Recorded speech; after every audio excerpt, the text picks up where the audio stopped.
What's correct, it's your boy Broshmo. Just in case you did not know, so we're back again once again. This time we're going over the edge class in the 2021 NFL draft class. We're continuing the ranking series. Tomorrow should be tight ends, and then the juicy positions, the wide receiver and corners. I'm still trying to figure out. I think I might go into like the top 15 opposed to just like the top 10 with those. Yeah, that's right. These ranking videos, you only get top 10, but you can get my full rankings if you become a Bro Scout tier member. It's the best way to support the channel. You also get access to the Discord and some other cool little perks there as well. Yeah, I'll be doing my big board after we wrap up the rankings. You'll see the top 100. Bro Scout tier members get the top 300. So I guess without further ado, we're going to get into the nitty gritty.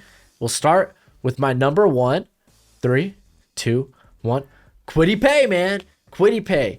I love a lot of, there's some edge prospects I love a lot in this class, but Kwity Paye, it's really tough to say he's not the number one. I know some guys will have Oweh, some guys will have Phillips. Someone maybe like me might, I was really tempted to put Ojulari because I'm a big fan of his game, but thick frame and build, dude. 6'2", 261.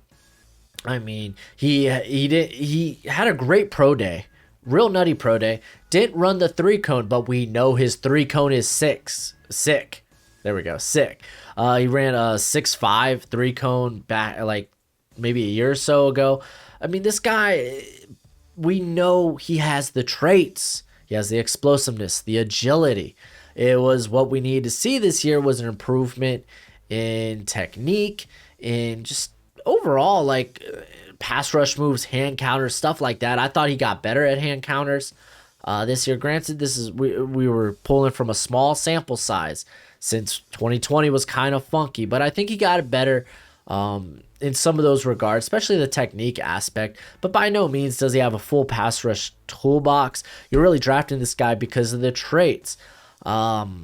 He is, for all intents and purposes, he can bend the edge. He has a special bend there, but he's not so great on the interior in terms of, he doesn't really wreak havoc there. He doesn't bring the same type of havoc and chaos on the outside as he does the interior. But again, the upside, it's immense. Yeah, I feel good about his ability to his potential to be a superstar in the NFL. So that's why he's number one. And then of course, Azeez Ojulari is my number 2. I'm just a huge fan of this guy's game. He got up to close to 250.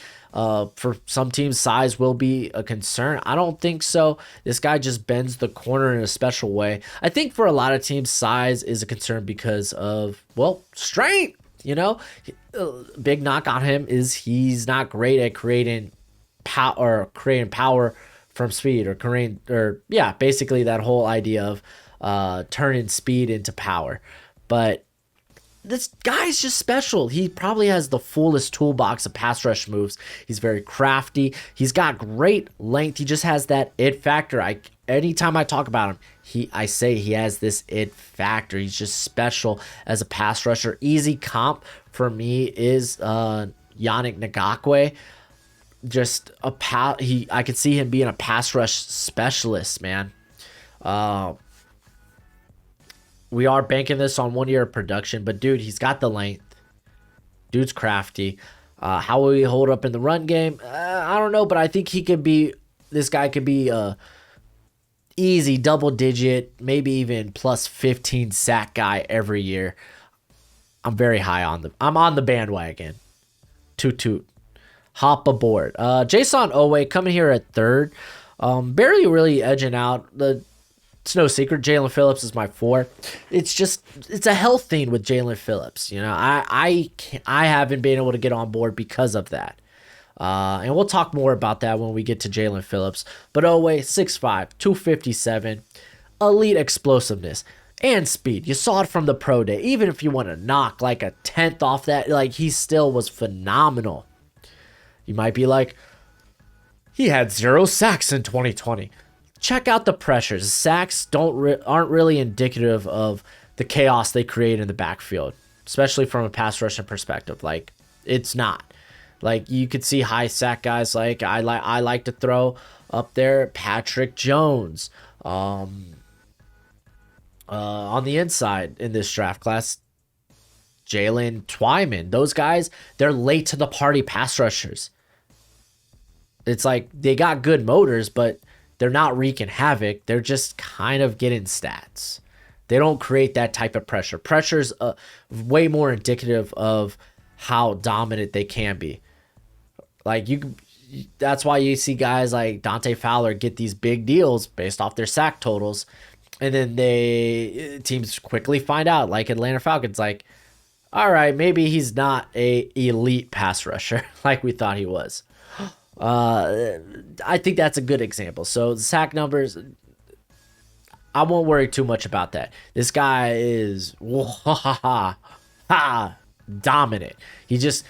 And where he really improved, he gets off blocks really well, like especially in the passing game. But he was much better in the run game.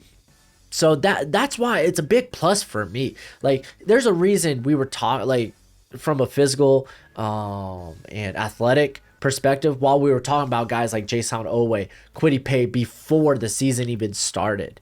And for me, I like that I saw him improve in the run game. Makes me feel way more confident about about him getting on the field in the NFL. Like, a real easy, like, comp people will point to is Danielle Hunter.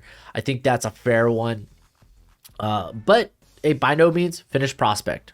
No, still learning pass rush moves. He's still putting it all together. Still a work in progress, but a pretty darn good work in progress. Now, let's talk about Jaelan Phillips out of Miami, because I'm a big Hurricanes fan. Do you, baby? Do you? And I would love to put Hurricanes further up this list. Believe me, I would if I could. But for me, Phillips, again, the big concern are two big areas for me. All his production came in the later half of the season, which tells me one of two things is with that small of a sample size of actual elite production, it makes me worry that he might be more streaky, more hot and cold, or the better option, two, he's putting it all together. It's all starting to click for him. Which I like that. Unfortunately, the one game you could really pull where he played a very good, actually, you could pull both games, the Clemson and the Virginia Tech game, against Darisaw, against Jackson Carman, where he wasn't nearly that dominant. But again, it clicked in the second half of the season, so I'm hoping that he didn't nearly face the type of matchups that he did earlier on. But I'm hoping that it's more so of a clicking thing and not necessarily the competition he faced. But the concussions, those are the biggest concerns. He hasn't had a concussion in a couple of seasons, though. They all kind of came early in his career at UCLA, so much so that they forced him to retire. He started feeling good. He wanted to get back to the game of football. UCLA wouldn't let him, so he decided to seek a transfer. So it wasn't so much of him wanting to come out of retirement. He was really forced into it, and he really still wanted to play the game of football. I can respect that. That's grit. I love grit. Like, grit, that's one of my, like, favorite type of traits. Like, I love that. I love that. Now, let's talk about the player himself. Great length and quicks. Pro day, elite. He made Gregor Russo seem like a distant memory. Not that him opting out did that, but it did. But the pro day as well. He does a good job of really slipping between blocks, especially on the interior. He moves very, very well. He's got a very good bend to him. But the thing is, it's not like he's super, like, he's nimble, but I wouldn't even say that's his best trait. Like, he can mow through blockers. Like, this guy's very good at converting that speed to power, which I kind of talked about how that was kind of worrisome with Ojulari. I don't think that's necessarily the case. Like, Jaelan Phillips has like a top 10, top 15 skill set. Again, it's just, for me, the concussions, kind of the biggest concern, really, probably everyone's. I think he can be a stand-up rusher. He could do it from a three-point stance, either or. Both are fine with me. At times, though, I think where I worry about him doing it from a sprinter position, from a stand-up position, is he's not doesn't necessarily do a great job of sinking. So it's much easier to do that again when you're coming from a three-point stance and have to get up. But I kind of worry about that if they ask him to stand up and come in as a rusher. So maybe he won't get necessarily that great leverage that he does when he's asked to sit. So yeah, what more is there to talk about? I kind of I feel like I feel better about talking about his concerns because I already know this guy's potential. It's huge. It's really having to talk me out of the concerns because like the trenches. That is probably it is the most physical like position you can be on the field. Concussions are kind of a serious issue when it comes to the trenches. Your head's getting knocked around all the time. So that's probably why I'm more so worried about that than probably any other place on the football field. Gregor Russo coming in at number 5 for me. Kind of contemplate putting my number 6 ahead of him because Gregor Russo, I still feel better about him as a 5 tech just simply because, like, go back to his 2019 year, he dominated from the interior. He wasn't great at bending the edge. He wasn't great at getting around the edge. Part of that, he was a freshman, a redshirt freshman that was learning the position. A lot of that is there. So what I really was hoping to see from 2020 was development in technique, in pass rush moves, but we won't get to see that, and you don't get to see that on the pro day or anything. You're just kind of questioning that.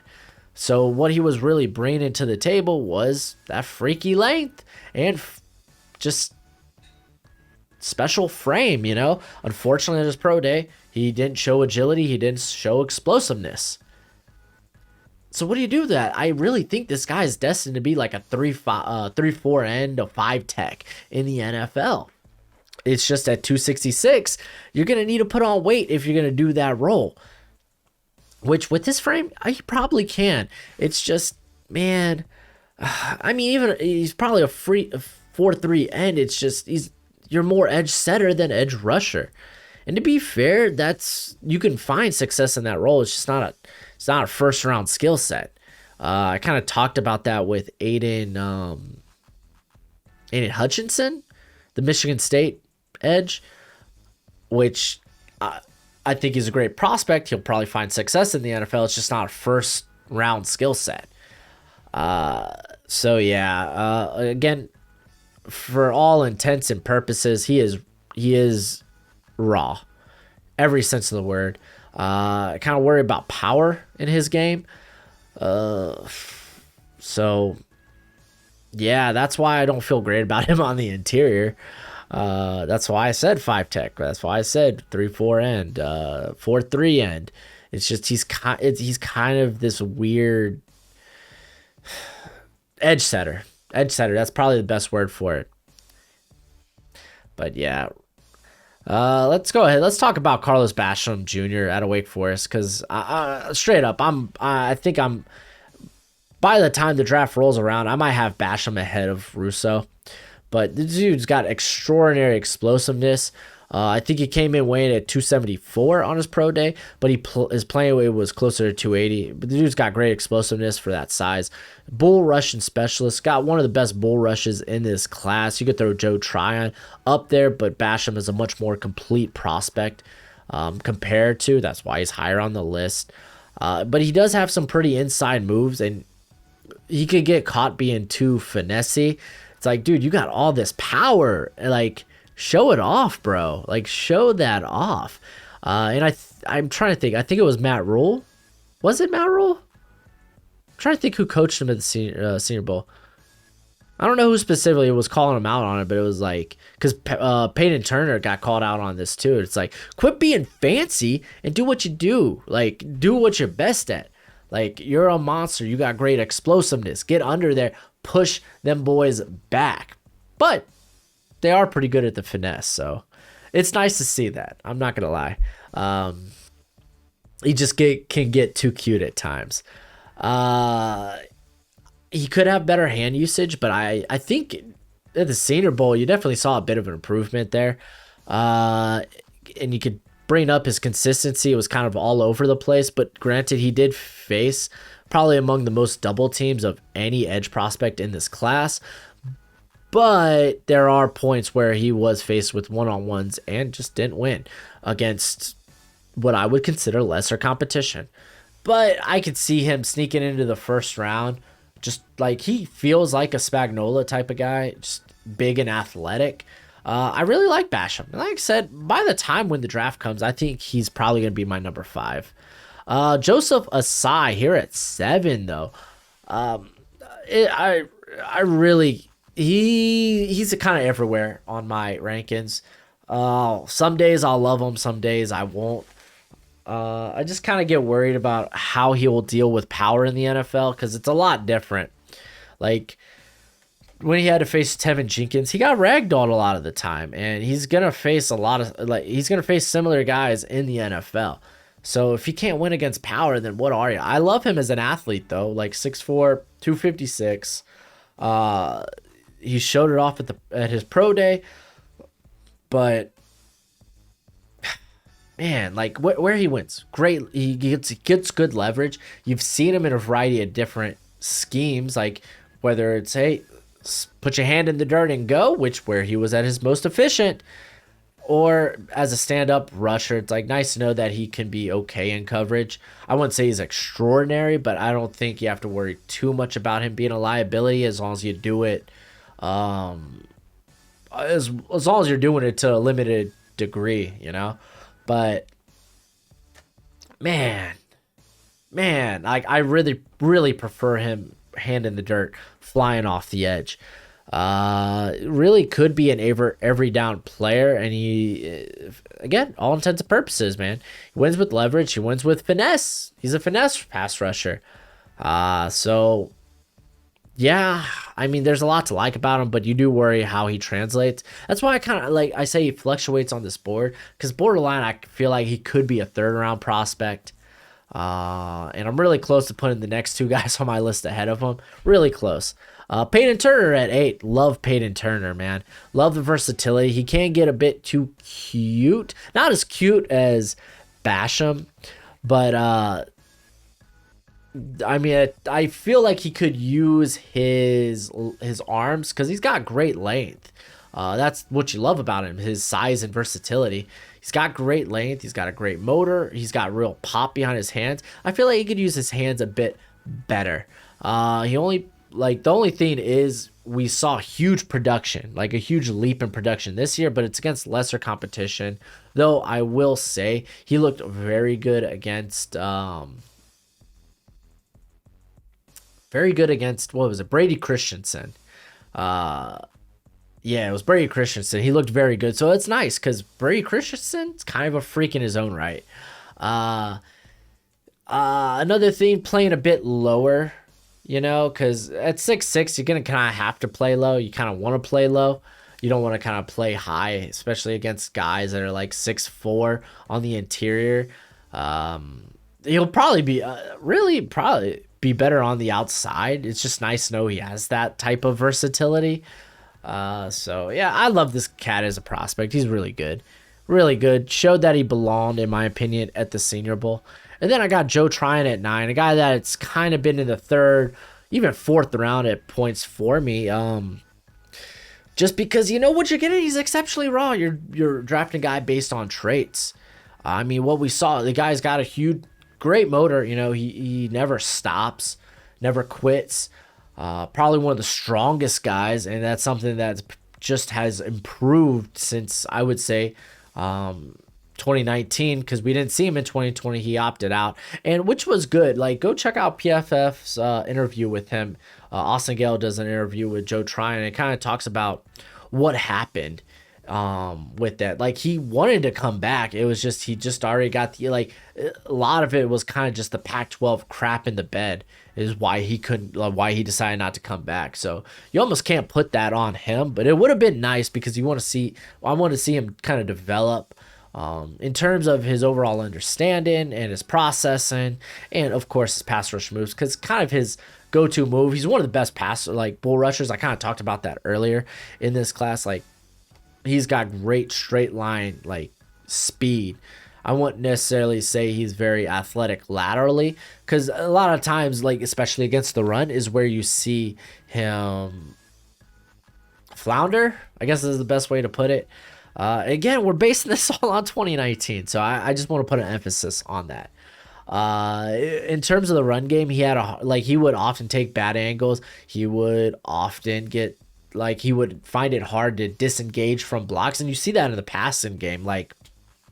Tackles would literally ride him past the pocket, so rough. I think he just needs a better feel for the position, because you would also see he would lose track of who the ball carrier was in the backfield. But as in terms of what he brings, you love the explosiveness, you love the power, you love the speed to power. That's why I kind of I said more straight line than actual lateral athleticism. Not to say he can't be a lateral athlete. I just, like I said, he's just not there yet.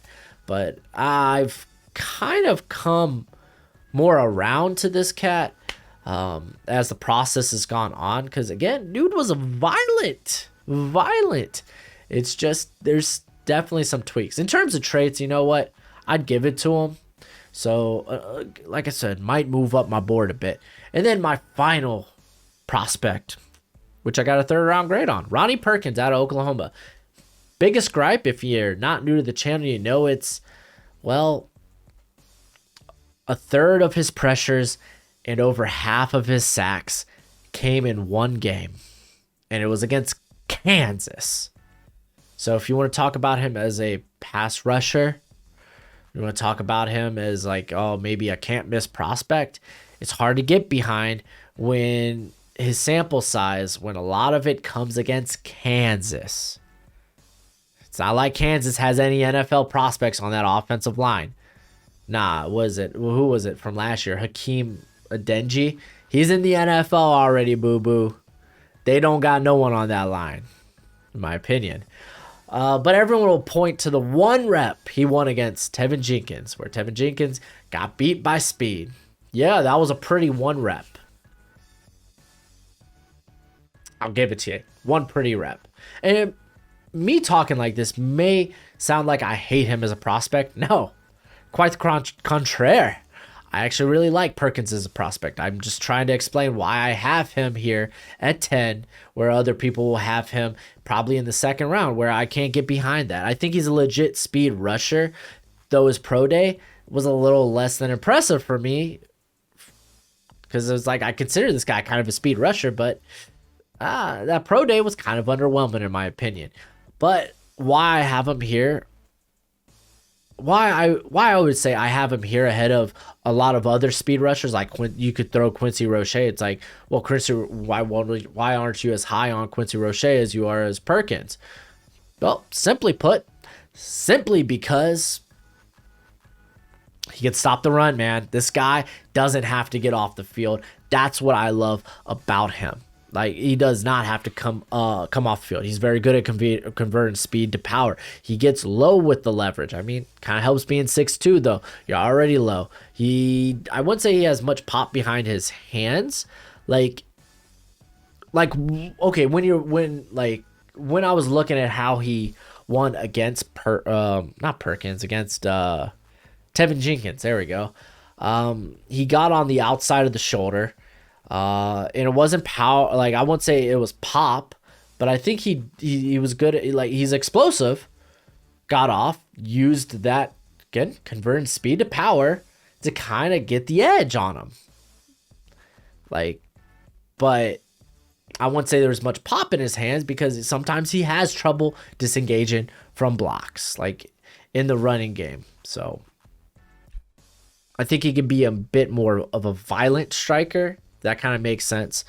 So yeah, again, if you're going to say you love him as a prospect, then you're doing it based on traits. You're not doing it, I would say, based on production, because what you're taking is one snap against Tevin Jenkins and that whole game against Kansas, where he had 11 pressures and 2 sacks. On the season, he had 32 pressures and 3 sacks. Explain that, Sway. Explain that. But if you're a Bro Scout tier, you're going to get the rest of my list. But for everyone else, thanks for checking out the video. Let me know what you think in the comment section below. And until next time, you be easy, my friends. Later.